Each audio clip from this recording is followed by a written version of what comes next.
ഒരു ഫോട്ടോഗ്രാഫ് പരിശോധിക്കുമ്പോൾ അല്ലെങ്കിൽ നിങ്ങളെടുത്ത ഒരു ഫോട്ടോ ഇമ്മീഡിയറ്റ്ലി ക്യാമറയിൽ പ്ലേബാക്ക് ചെയ്തിട്ട് നിങ്ങൾ നോക്കുമ്പോൾ 6 കാര്യങ്ങളാണ് ടെക്നിക്കലായിട്ട് ആ ചിത്രത്തിൽ നിങ്ങൾ അന്വേഷിച്ച് കണ്ടെത്തേണ്ടത് എന്ന് ഞാൻ കഴിഞ്ഞ സെഷനുകളിൽ പറഞ്ഞിട്ടുണ്ടായിരുന്നു. ഇത് ഏതൊക്കെയാണ് എന്ന് വ്യക്തമായി ധാരണയില്ലാത്ത ആൾക്കാർ വീണ്ടും പുറകോട്ട് പോയിട്ട് ആ വീഡിയോ ഒന്നുകൂടി കാണാൻ ശ്രമിക്കുക. ഇനി ആ 6 കാര്യങ്ങൾ ഏതൊക്കെയെന്ന് നോക്കാം. ആദ്യത്തേത്, ചിത്രത്തിൽ ഉണ്ടാകുന്ന മൂവ്മെൻറ്റ്സ്, ഒബ്ജക്റ്റിൻ്റെ മൂവ്മെൻറ്റ് ഫോട്ടോഗ്രാഫർ എങ്ങനെ ഹാൻഡിൽ ചെയ്യുന്നു.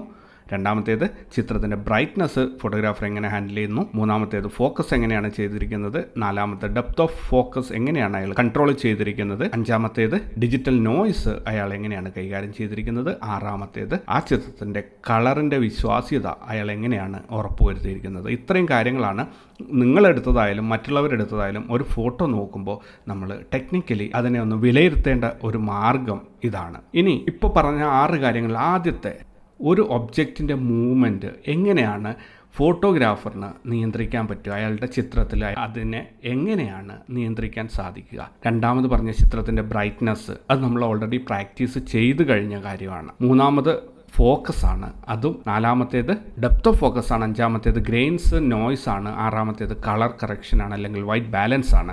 ഇതെങ്ങനെയാണ് നമ്മുടെ ഫോട്ടോഗ്രാഫിയിൽ ഫോട്ടോ എടുക്കുന്നതിന് മുൻപേ തന്നെ നമ്മൾ എങ്ങനെയാണ് ഇത് ഉറപ്പാക്കുക എന്നുള്ളതാണ് ഇനിയുള്ള സെഷനുകളിൽ നമ്മൾ പഠിക്കാൻ പോകുന്നത്. അപ്പോൾ ഇതുവരെ പറഞ്ഞ ഈ 6 കാര്യങ്ങൾ മനസ്സിലാകാത്തവരുണ്ടെങ്കിൽ ഒന്നുകൂടി പുറകോട്ട് പോയിട്ട് ആ സെഷൻ നല്ല രീതിയിൽ കേട്ട് മനസ്സിലാക്കുക. അതിനുശേഷം തുടർന്നുള്ള ഭാഗങ്ങൾ കേൾക്കാൻ ശ്രമിക്കുക.